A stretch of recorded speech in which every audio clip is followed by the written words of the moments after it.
തെക്കൻ കേരളത്തിലും മധ്യ കേരളത്തിലും ശക്തമായ മഴ തുടരുമെന്നാണ് കാലാവസ്ഥാ കേന്ദ്രം പറയുന്നത്. 7 ജില്ലകളിൽ ഇന്ന് യെല്ലോ അലർട്ടുണ്ട്. മലയോര മേഖലകളിൽ മഴ കനക്കും. Good morning SKN. ഇപ്പോൾ തിരുവനന്തപുരം ജില്ലയിൽ മഴയൊന്ന് മാറി നിൽക്കുകയാണ്. പക്ഷേ ഇന്നലെ വൈകിയും രാത്രി വൈകിയും നല്ല മഴ അത് തിരുവനന്തപുരത്തിന്റെ മലയോര പ്രദേശങ്ങളടക്കം തെക്കൻ കേരളത്തിലുടനീളം പെയ്തു എന്നുള്ളതാണ്. അത് വരും മണിക്കൂറുകളിലും മഴ പെയ്യുമെന്നുള്ളൊരു അറിയിപ്പ് തന്നെയാണ്, ജാഗ്രതാ നിർദ്ദേശം തന്നെയാണ് ഇപ്പോൾ കേന്ദ്ര കാലാവസ്ഥാ വകുപ്പ് നൽകുന്നത്. തെക്കൻ മധ്യ കേരളത്തിൽ വരുന്ന ദിവസവും മഴ ശക്തമാകും, ഇന്നും മഴയുണ്ടാകുമെന്നുള്ളതാണ്.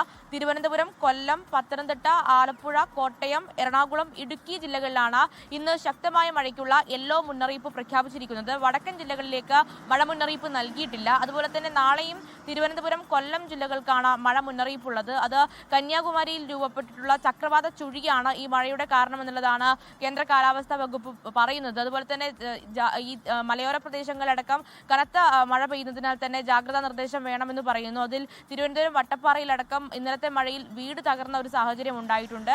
മറ്റ് നാശനഷ്ടങ്ങളൊന്നും റിപ്പോർട്ട് ചെയ്തിട്ടില്ല. അതുപോലെ തന്നെ നാളെയോടുകൂടി ബംഗാൾ ഉൾക്കടലിൽ ഒരു ചക്രവാത ചുഴിയും അതുപോലെ തന്നെ ഒരു ചുഴലിക്കാറ്റിന്റെ സാധ്യതയടക്കം കേന്ദ്ര കാലാവസ്ഥാ വകുപ്പ് പറയുന്നുണ്ട്. അങ്ങനെ ചുഴലിക്കാറ്റ് രൂപപ്പെടുകയാണെങ്കിൽ അത് മഴയെ സ്വാധീനിക്കും. ഈ അലർട്ടുകളൊക്കെ മാറാനുള്ള ഒരു സാധ്യത കൂടിയുണ്ട്. എന്തായാലും ബംഗാൾ ഉൾക്കടലിലും ന്യൂനമർദ്ദം രൂപപ്പെടാനുള്ള സാധ്യതയുണ്ട്. ഇതും മഴയെ സ്വാധീനിക്കും. അത് തെക്കൻ കേരളത്തിൽ വരും ദിവസങ്ങളിലും മഴ ശക്തമാകുമെന്ന് തന്നെയാണ് കേന്ദ്ര കാലാവസ്ഥാ വകുപ്പ് പറയുന്നത്. അതുപോലെ തന്നെ കേരള, ലക്ഷദ്വീപ് തീരങ്ങളിൽ മത്സ്യബന്ധനത്തിനും നിലവിൽ വിലക്ക് ഏർപ്പെടുത്തിയിട്ടുണ്ട്.